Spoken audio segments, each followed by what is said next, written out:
something we all need. Gotta have it now if you wanna succeed. Striving, surviving, that's no doubt. Sticking together, we gon' find a way out. To all you young people, give it your all. To all you young people, give it your all. To all you young people, give it your all. To all you young people, give it your all. Good afternoon, the back community. Thank you, as always, for staying involved. Thank you for staying engaged.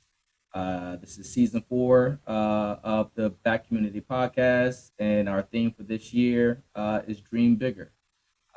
Today's guest that we have is Miss Tiffany Lynn, and I'm going to go into a very short story as I introduce her of how I met her. So, at some point last year, I was in a place called Washington D.C. And I went to go support another friend's what is it? A meet the author night, right? So you got poets, you got authors. It's a pretty dope night.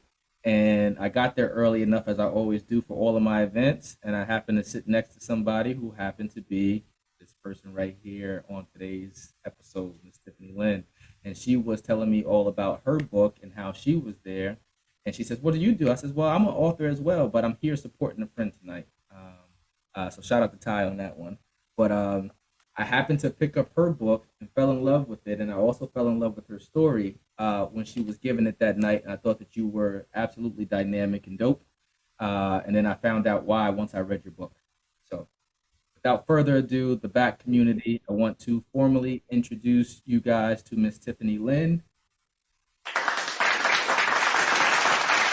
Thank you for being on the back community. Thank you for having me, and thank you for the sweet introduction. Can I chime in on that story? Absolutely.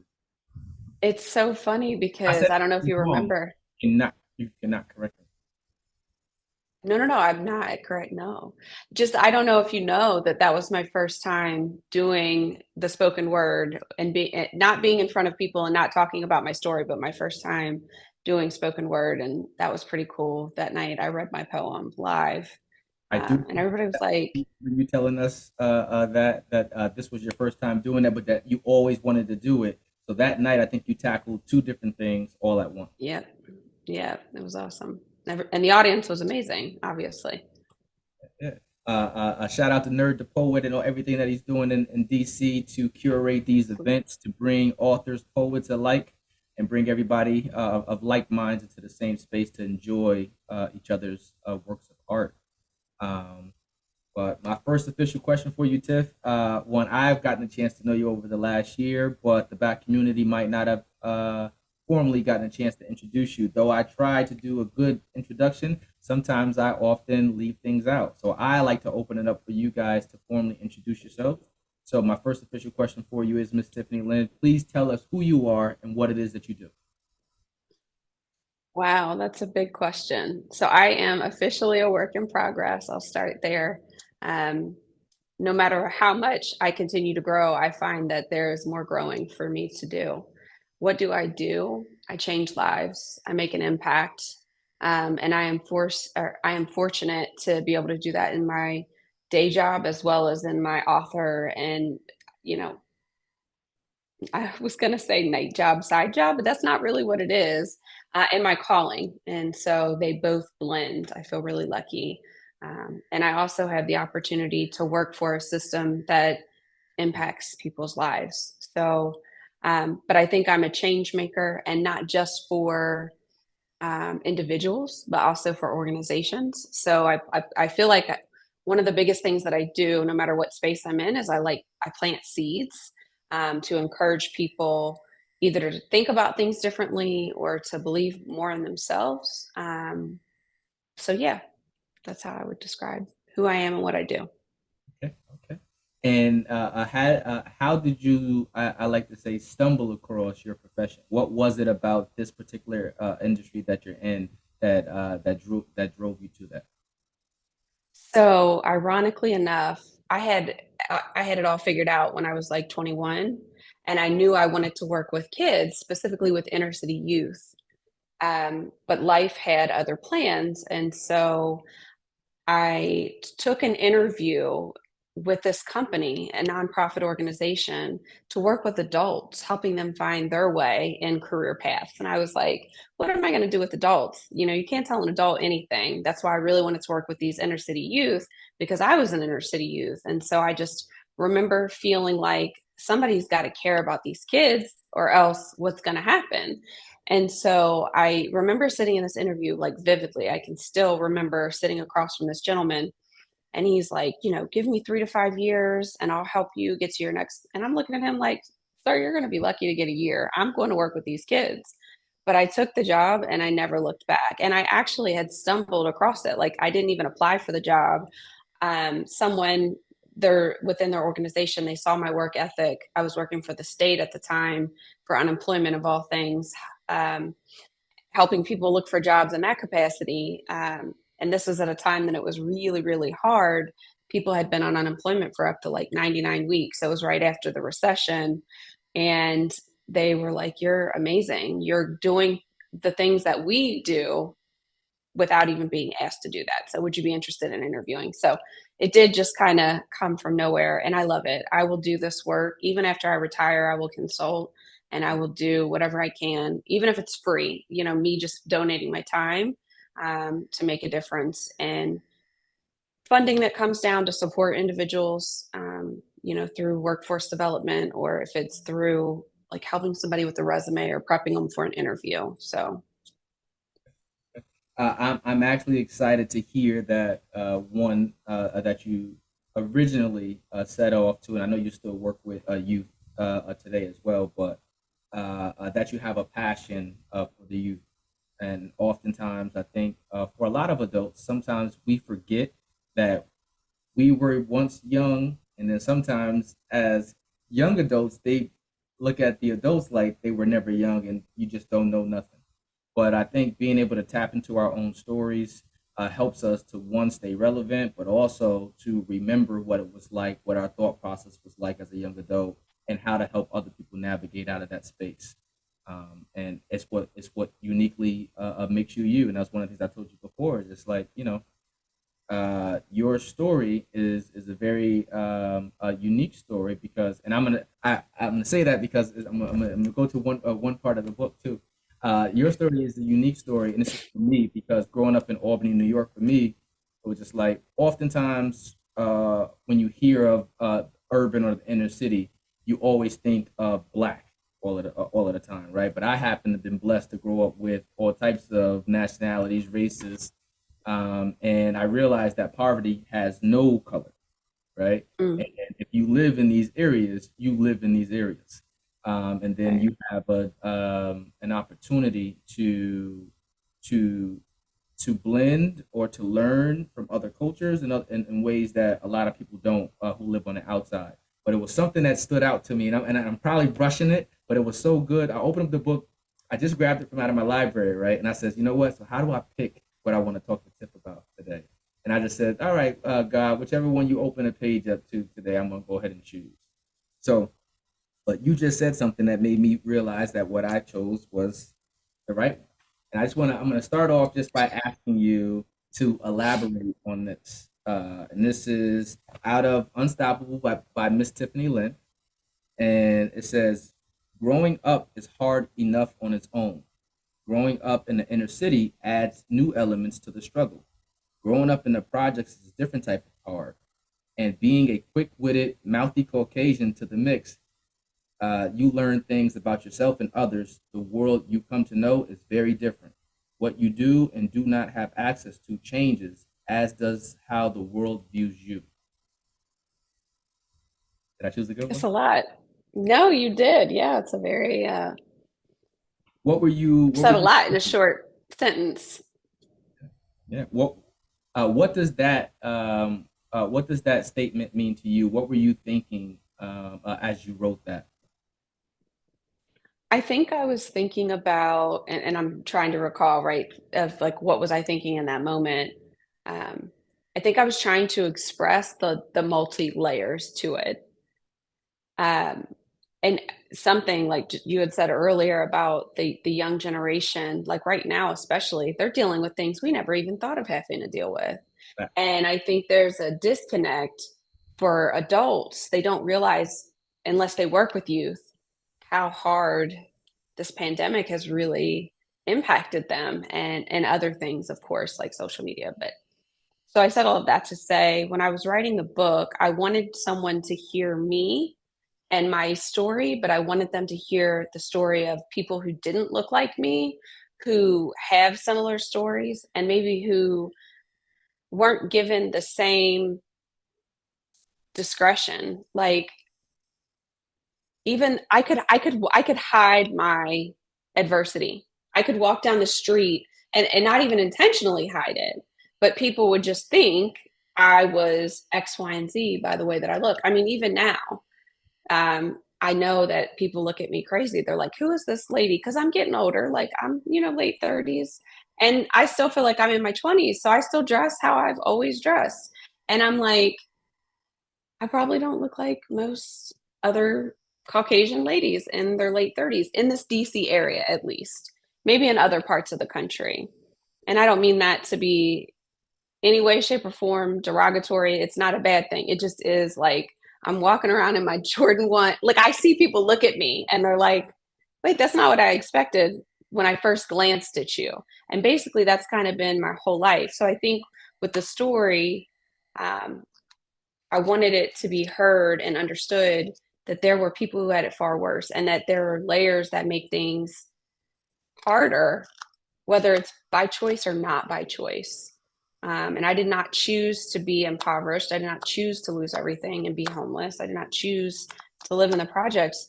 Those were all choices, that were inflicted upon me, for a lack of a better word, because I'm not even gonna say my mom chose them, but because of choices, we ended up there. And people think it's so easy to just get out of a situation, or to get out of your adversity, or to take off your adversity, and it's not. So I just wanted to make that I wanted it to be profound. I wanted it to be received.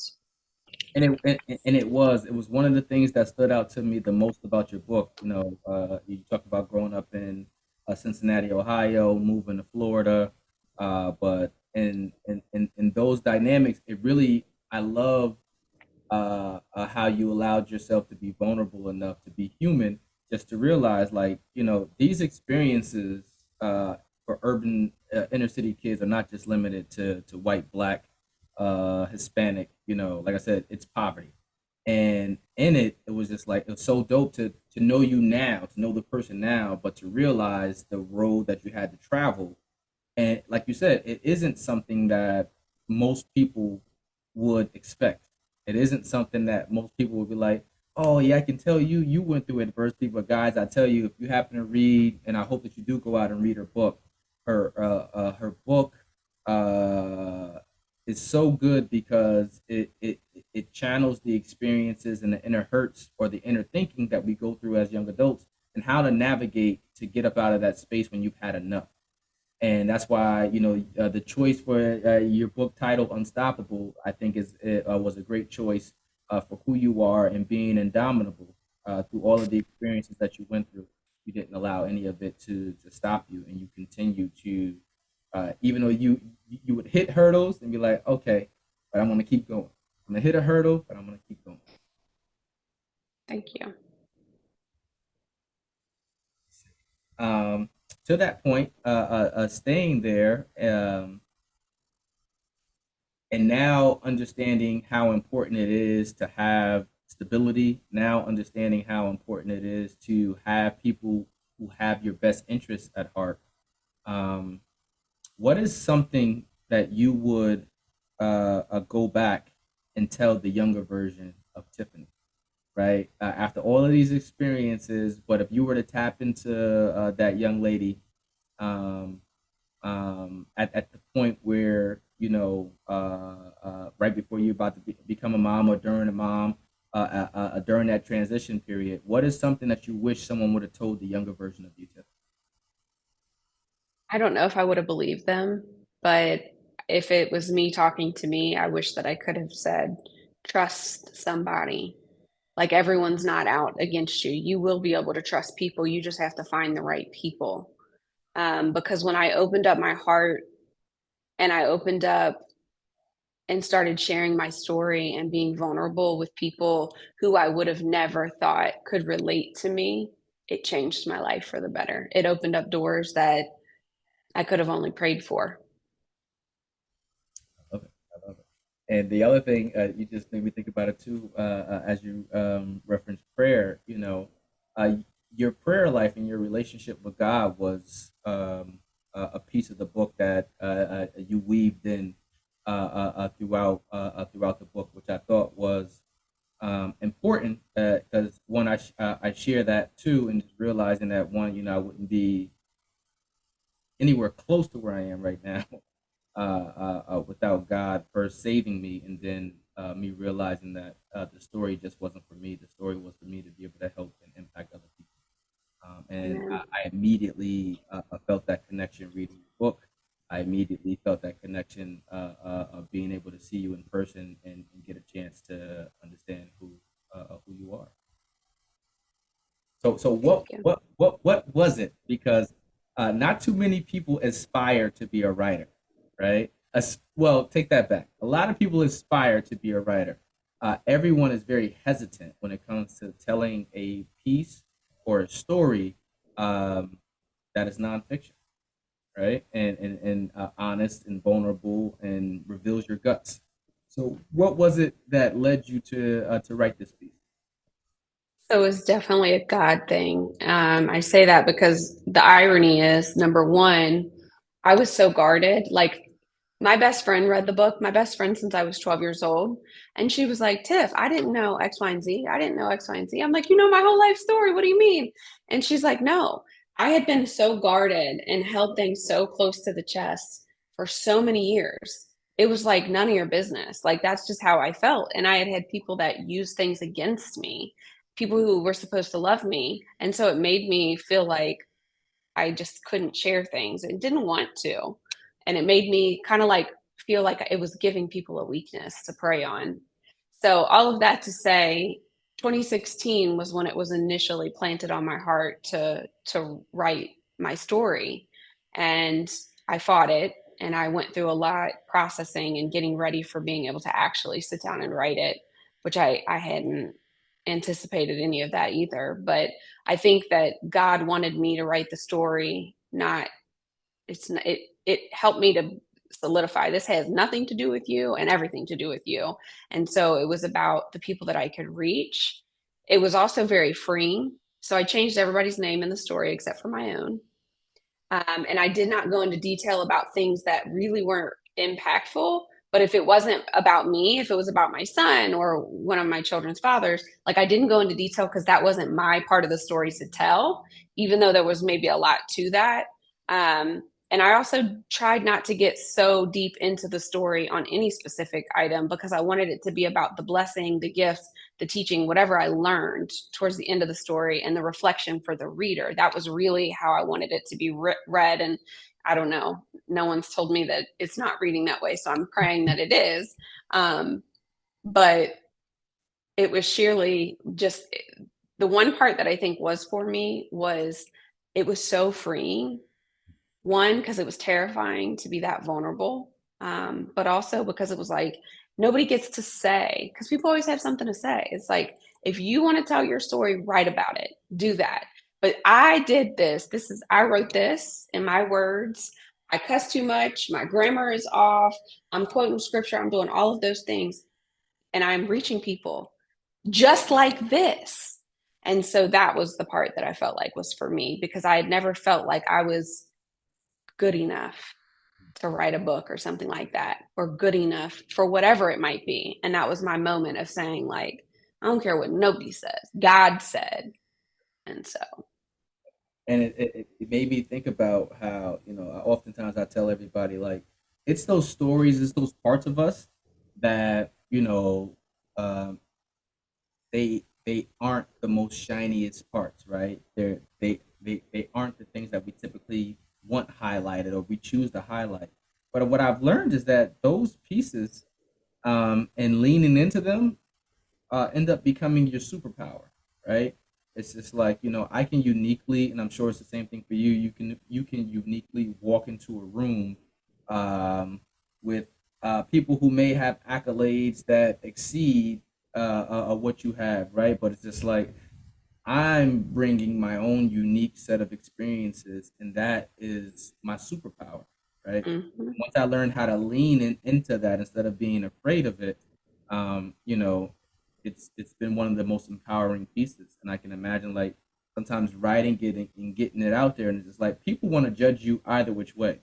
So it's just like, but hey, I'm gonna be me. I'm gonna give you my story in an authentic way, and you can choose to find connection commonalities, or you can choose to pick it apart, right? And more people surprisingly end up finding commonalities with you based upon the fact that you realize that you made some of the same choices as me, right?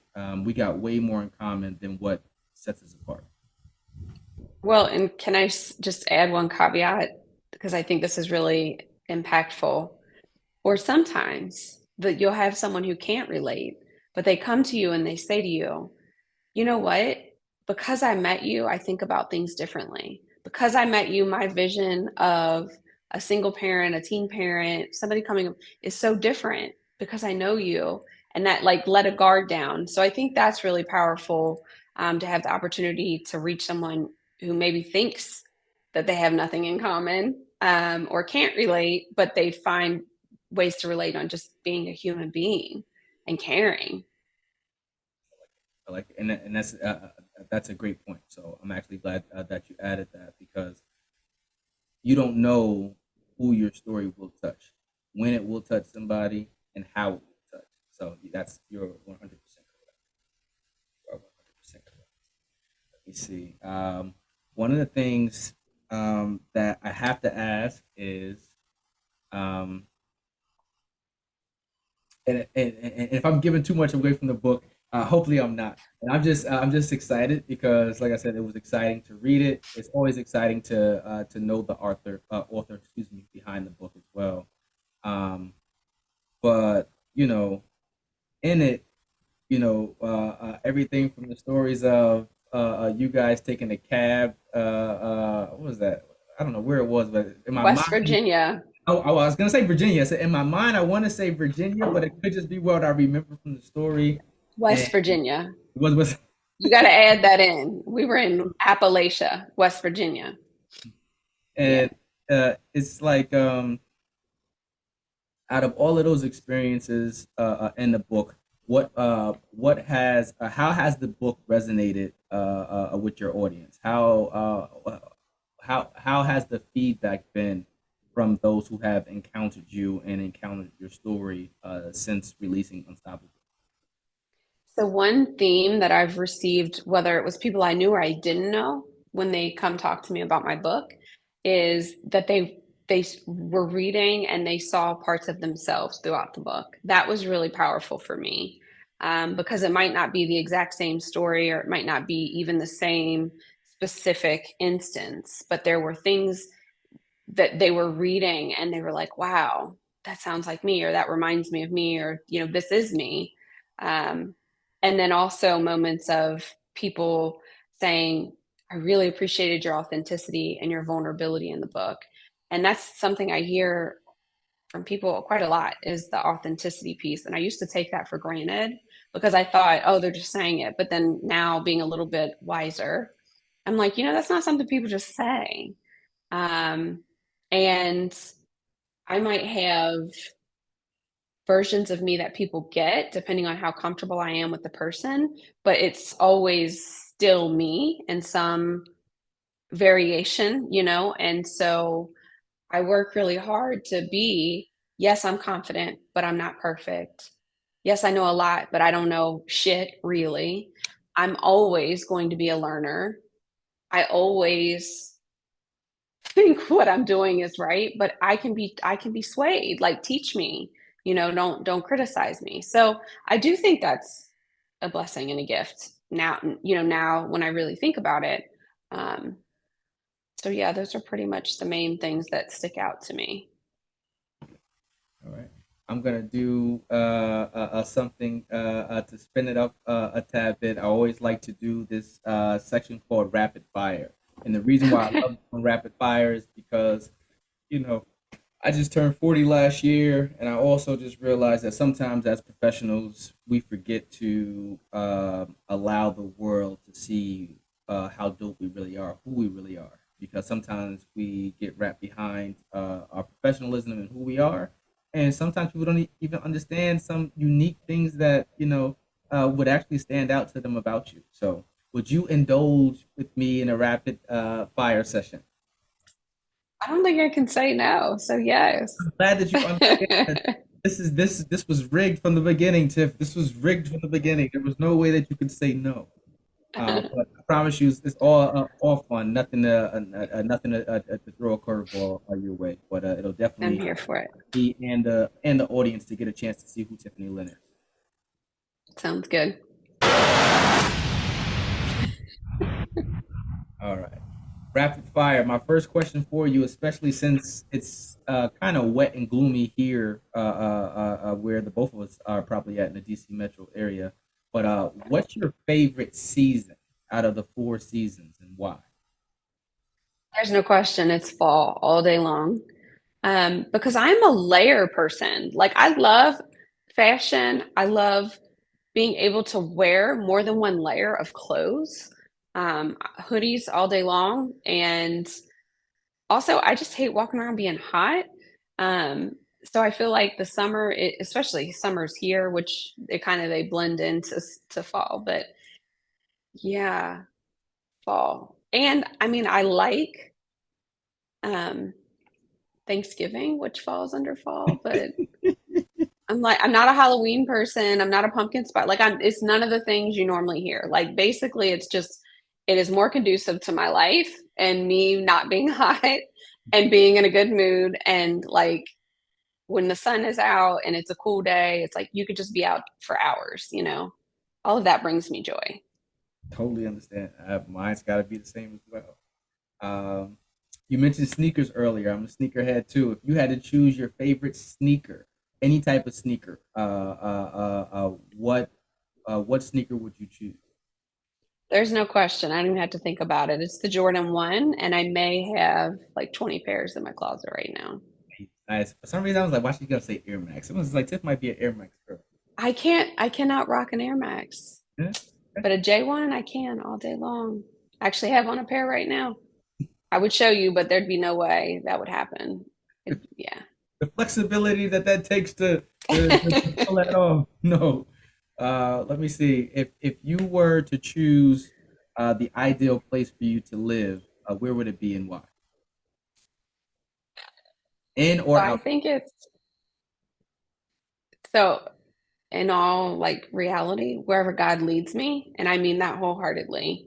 I believe right now it's here, the DMV, because it provides the lifestyle and access to things, people, places, opportunity, like everything I feel like starts here. In the next couple years, I am thinking it will be somewhere abroad, probably somewhere that's equally as diverse and booming, but also has like some island type feel. Because one thing I need to do is slow down, and I feel like that's something that God's been working on in me the last year, and it's been painful, but um, how do you not take your time when beauty's all around you? And so having some variation of both. I have an idea, but I don't want to jinx it. So we'll just see. Fair enough. If what is something what did I want to say? If you were to describe yourself in one word, well, what would that word be that you what word would you choose? Oh, well, usually my word is authentic, but I feel like I already said that. So I can't like say it twice. And then I would like make up a word, but you caught me on the spot. So can I come back to that one? I know it's rapid fire, Oh, but don't worry. I'm gonna take authentic for you. okay. If you were having a bad day, you needed a pick me up. What would be your cheat meal? What's your cheat snack? Something that you go to that Tiffany like. So it historically has been black raspberry chip Grater's ice cream. It's a Cincinnati thing. best ice cream you've ever had in your life. You can actually get it at Harris Teeter. You're welcome, because you're going to call me like, Tiff, you were not lying. They have chocolate chips that are like this, no exaggeration, in the little small container, you know. Yeah, so so good. And it's like handmade, French pot. They don't make it like that anymore. So that's why I gained 20 pounds, because I was eating that and the DMV's food. You see, last question for you for rapid fire. Um, if if there was a hidden talent that you possess, that you can do that the world knows nothing about, what would it be? Is this real or am I making this up? No, Is this this is, my real hidden talent? this is real talent. Some people like, I can bend my fingers, or I can roll, I can flip my eye. What's yours? What's your hidden talent? Can I have two? Yes, you can have as many as you like. Sure. So my first hidden talent is having a way about me to bring people together from different walks of life and helping them to get on the same page. I that's something I've noticed that I have. And then also, I'm a really good dancer.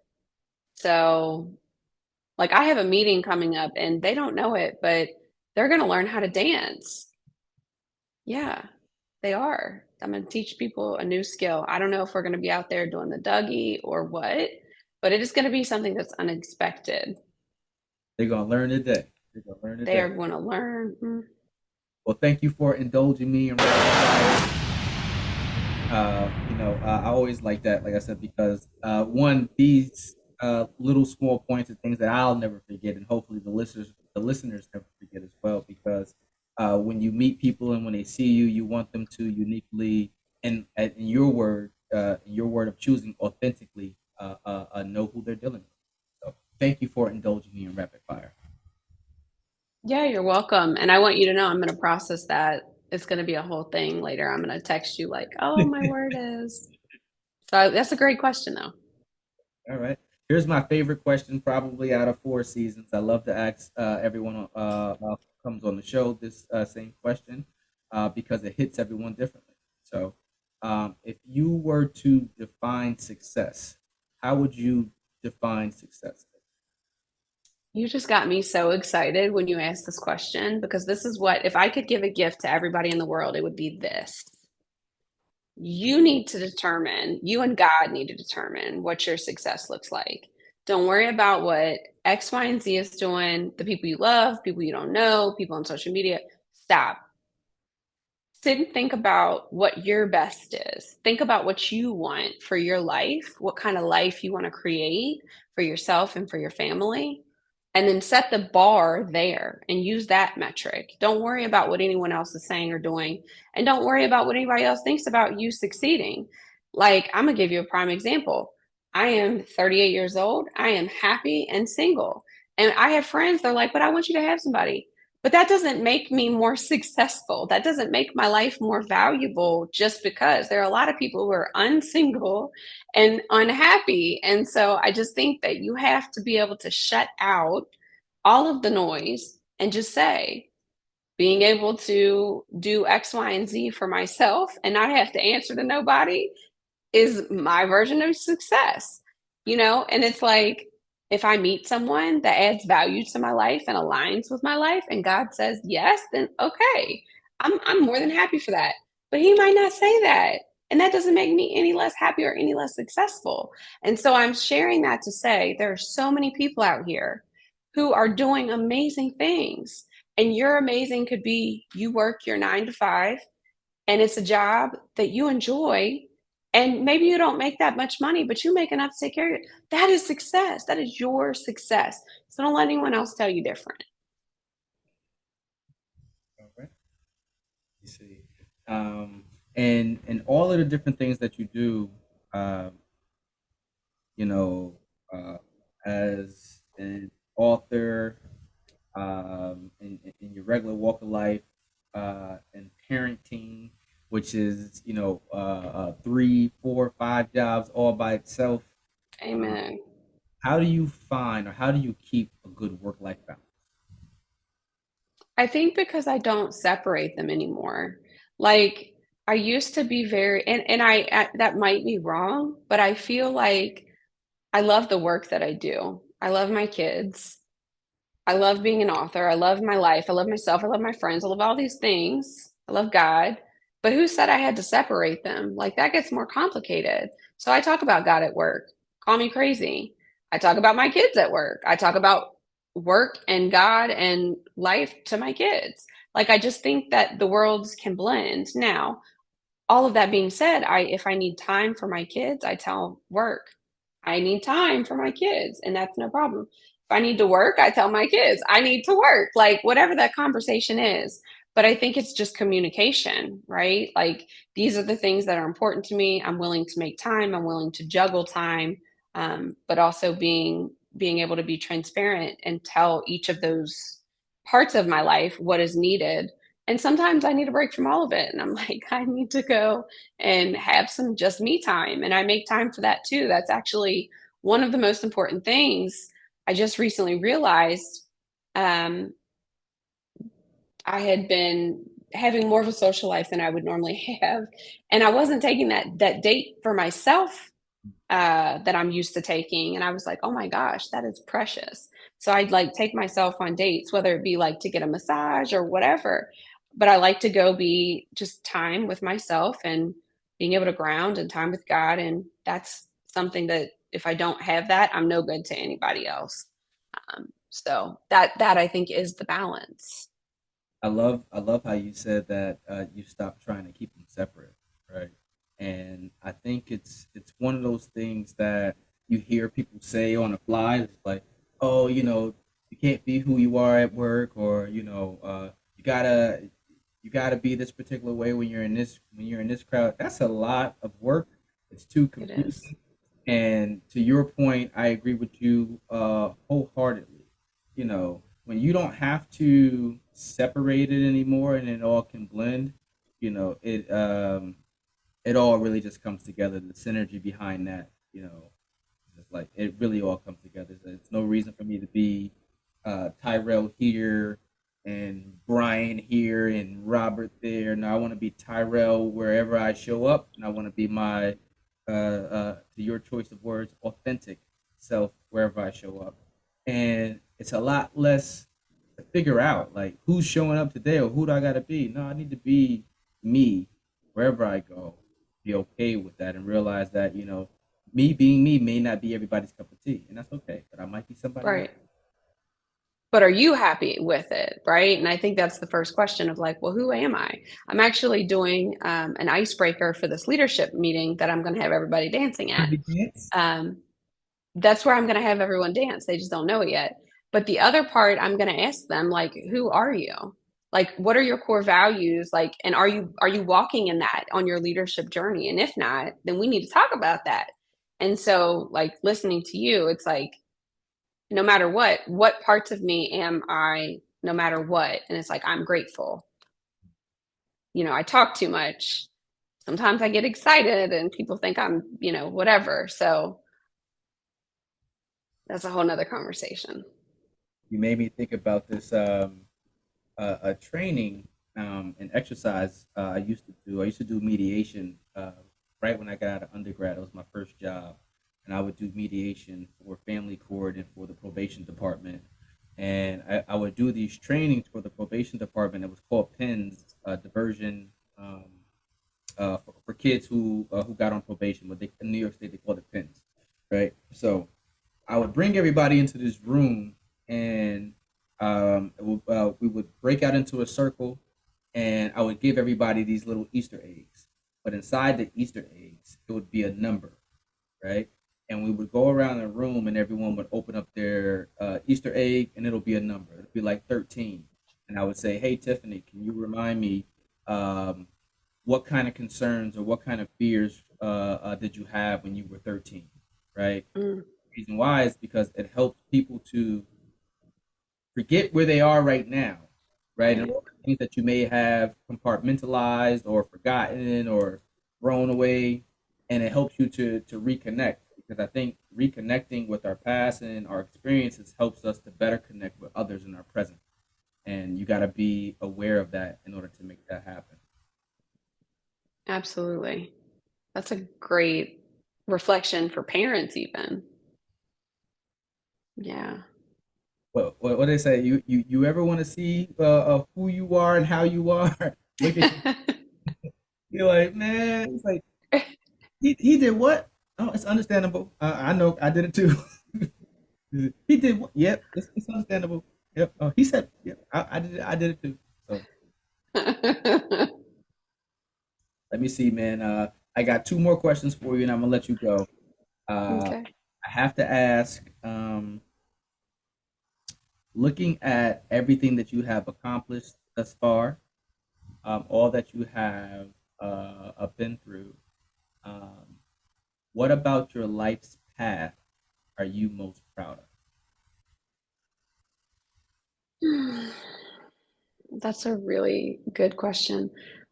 What about my life's path? So are you saying like just it could be an instance or something that I've gone through, or it's like it could just be something that I'm proud of or most proud of? If you were, uh, uh, let's say, I don't even want to do that. I was about to say, but let's say, because I can say this, we're both faith based.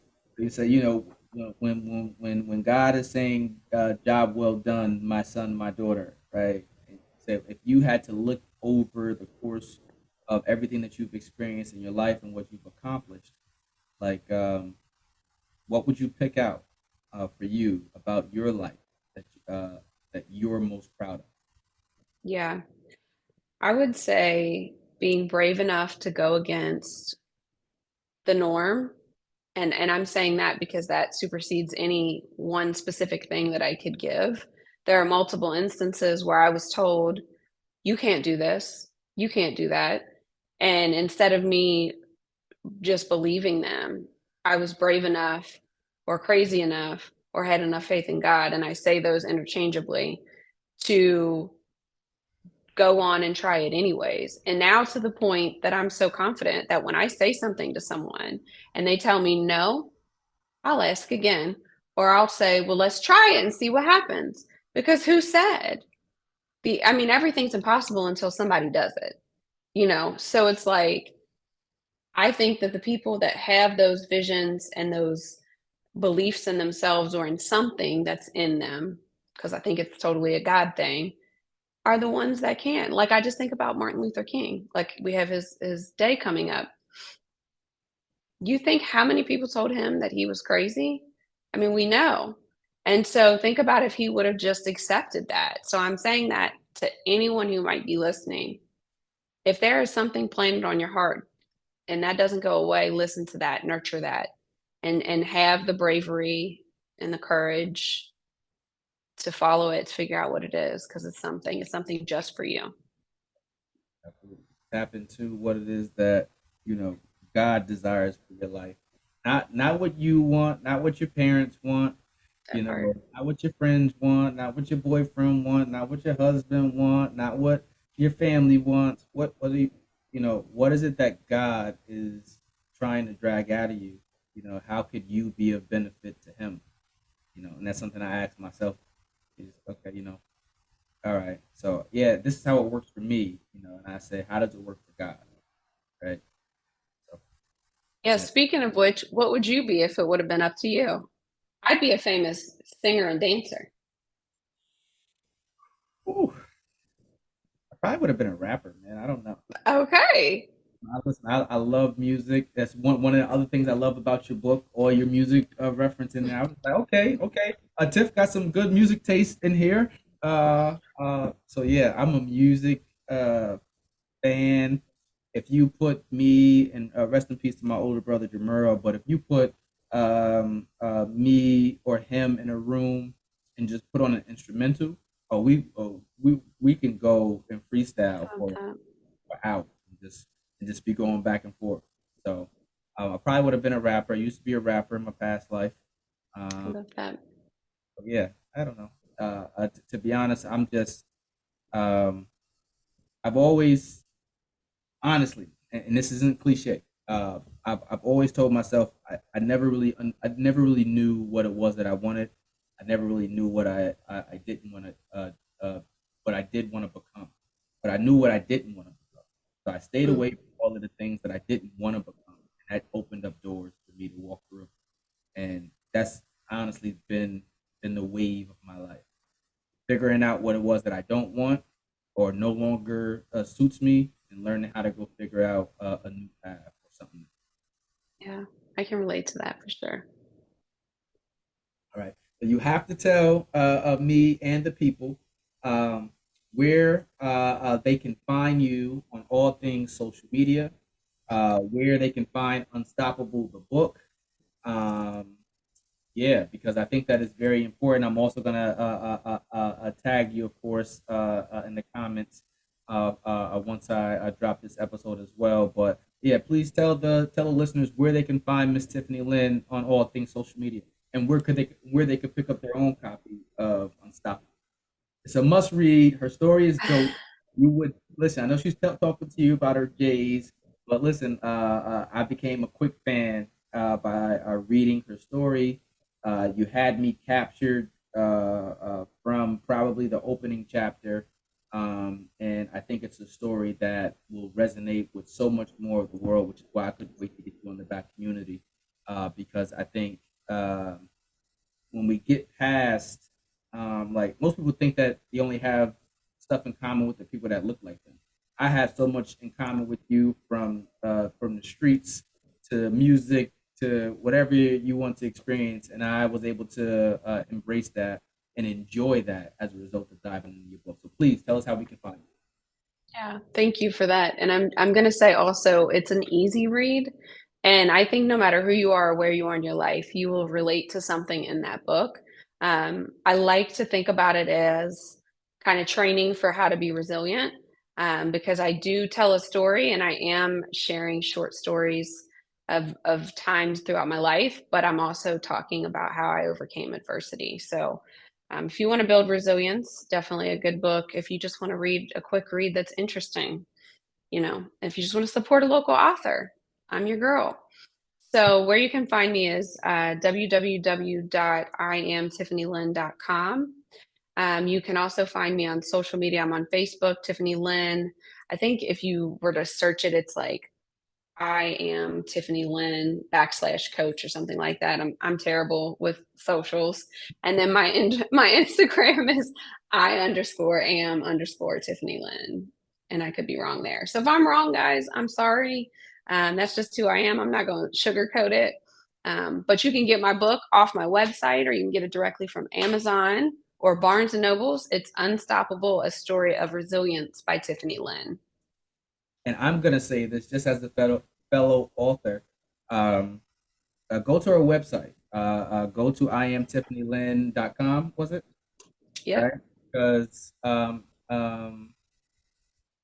authors put in a lot of work to create their pieces of work, and no shade to Amazon. I love Amazon. We got packages that come in from Amazon all of the time, but Amazon takes a particular cut off of that book or royalty up front, right?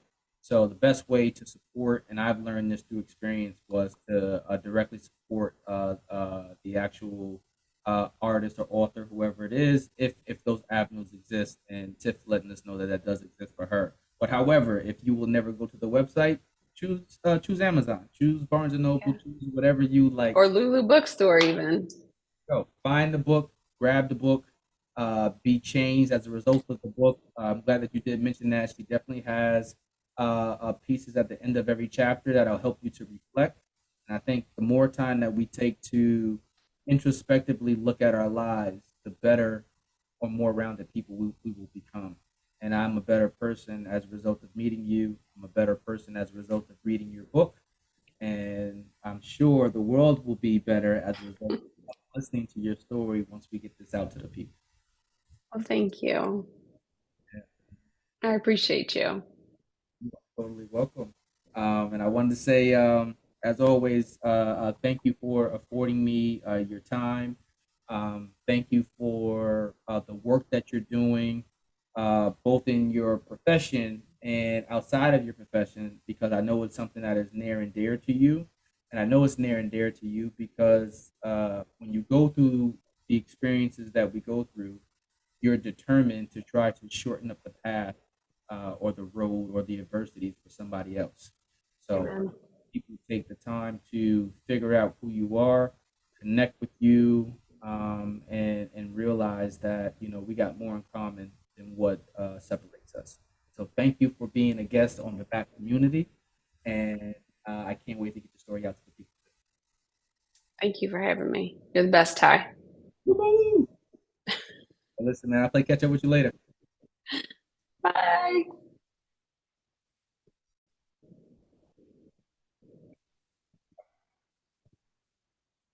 Keep climbing up the ladder. A Black Lives Matter. They matter. Matter. So all you young people, give it all. So all you young people, give it all. So all you young people, give it all. So all you young people, give it all. Matter, matter. A Black Lives Matter. They matter, they matter. A Black Lives Matter.